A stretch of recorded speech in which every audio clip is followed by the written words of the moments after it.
Suisse says that the global 1% holds half of the world's wealth. And here in America, the three richest men have the same amount of wealth as the entire bottom 50% of the population, according to the Institute for Policy Studies. All this inequality is leading not just to serious economic problems, but political ones as well. What to do? My next guest is a 1%er or 0.1%er who grew up very differently, and he is putting his money and his mouth behind a novel solution. Facebook co-founder Chris Hughes has a new book called Fair Shot, Rethinking Inequality and How We Earn. Chris, thanks for coming on. Thanks for having me. So you start the book by talking about how you grew up, which is very different circumstances than you're in now. What was it like?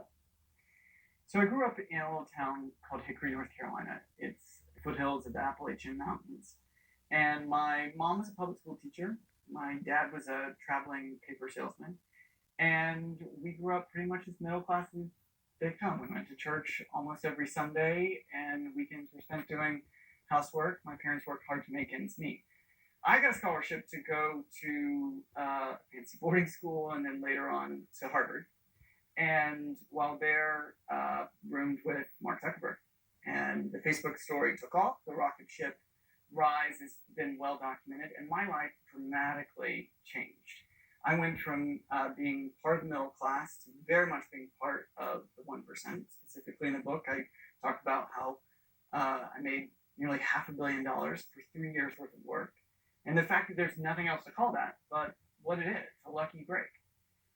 And in the years after that, I started to think, well, my story is extreme. It's, not everybody is the roommate of Mark Zuckerberg, etc. And I realized over time, though, that while my case might be extreme, it's not that uncommon. A small group of people in our economy is getting incredibly wealthy at the same time as everybody else is working just as hard as they have historically and can't make ends meet. And I think a guaranteed income of $500 a month for working Americans making less than 50 grand is actually the most powerful thing that we can do to not just combat income inequality, but also restore the American dream. So the argument against the kind of proposal you're putting forward is it is a disincentive for people to work. If you're telling people you're going to get a guaranteed income, won't it reduce the incentive to go out and get work, and that there's something meaningful about a job that's not just about money, it's about a sense of purpose and dignity. So I make the case in the book that jobs have changed so meaningfully in the United States that what we need to do is create an income floor to stabilize them. Whether the rise of the robots happens, if self-driving cars come or don't come, working people need basic financial stability. The people who are out there who I talk to, the vast majority of Americans want to work. People find purpose in it, people find meaning in it, and it's something that I've heard on the road, kind of people I grew up with. I think it's something that is shared in common. There's this myth of, young guys who just want to put up their feet and play video games, or the mythological welfare queen.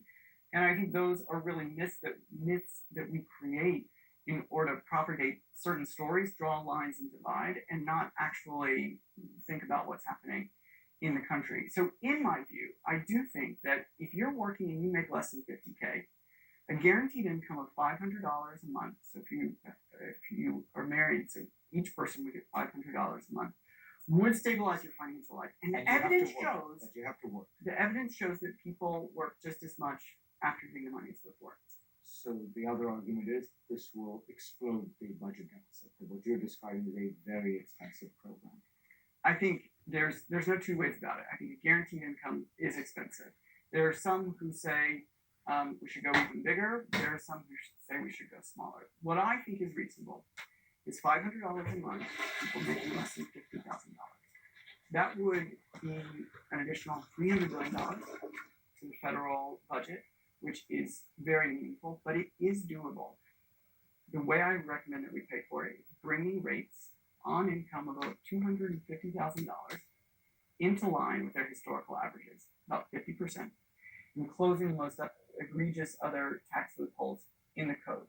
So just to give a contextual scale, the tax bill that got passed a few months ago is estimated to cost between $1.5 and $2 trillion.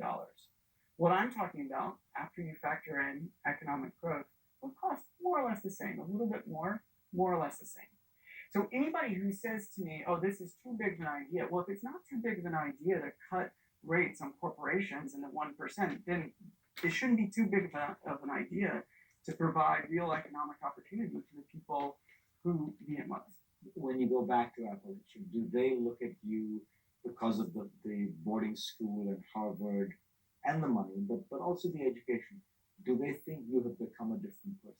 I mean, my story is different from theirs. So I still feel a sense of connection to North Carolina, to my parents, to the family that I still have there. I mean, they're the kind of people I grew up with, going to baseball games, hanging out after church with, potluck dinners, all the stuff that is part of growing up. So there's a connection there that, like I imagine for most people, is enduring.